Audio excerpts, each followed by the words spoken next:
آقا صلی اللہ علیہ وسلم نے فرمایا 7 لوگ ایسے ہوں گے کہ قیامت کے روز جب کوئی سایہ نہ ہوگا اس وقت بھی ان 7 لوگوں پر خدا کا سایہ ہوگا.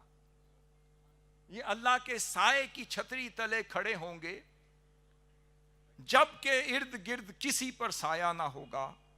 اس میں ایک آخری بات جو ہے جو مطلب طلب ہے ہماری غور طلب، وہ فرمایا شعبن، ایک وہ شخص ہوگا، وہ نوجوان ہوگا جو قیامت کے روز اللہ کے سائے تلے کھڑا ہوگا. پوچھا یا رسول اللہ وہ کون ہوگا؟ فرمایا وہی تو شاب ہے نشأ فی عبادتی ربہ، وہ جوان جس کی ساری عمر خدا کی عبادت میں گزری ہوگی. اسے بھی اللہ رب العزت قیامت کے روز سائے تلے رکھے گا. پھر مسند احمد بن حنبل کی روایت ہے، بڑی خوبصورت روایت ہے. آقا صلی اللہ علیہ وسلم نے فرمایا ان اللہ لیعجب من الشباب لیست لہ صبوہ.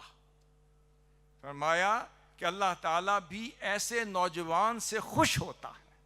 آپ جوان ہیں، میری بات غور سے سنیں کہ اللہ رب العزت بھی اس نوجوان سے پیار کرتا ہے، اس سے خوش ہوتا ہے، اسے دیکھتا ہے، اور یقیناً اپنے ملائکہ کو بھی بھیجتا ہوگا کہ میرے فرشتوں جاؤ وہ نوجوان مجھے بڑا پسند ہے، جاؤ تو اس کی صحبت میں بیٹھ.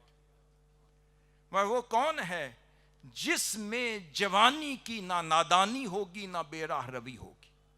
واضح کر دیا.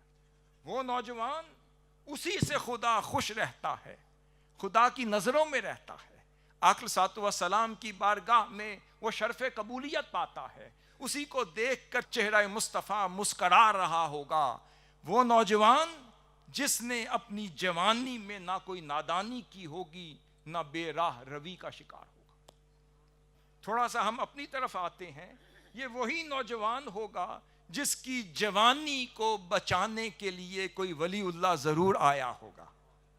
یقیناً یہ وہی نوجوان ہوگا جس کی عصمت کو بچانے اور جسے تربیت کرنے اور جس کو تعلیم دینے اور جس کو ایک محفوظ آغوش میں منتقل کرنے والا کوئی صاحب بصیرت ضرور آیا ہوگا، جس کو راہ راست پر لانے کے لیے، سوئے گنبد خضرا لے جانے کے لیے، سوئے کربلا لے جانے کے لیے، اس کی طبیعت میں انقلابیت اور فقہیت کو اور نظام کی تیاری کے لیے اس ادراک اور شعور کی آنکھ کھولنے والا ضرور آیا ہوگا.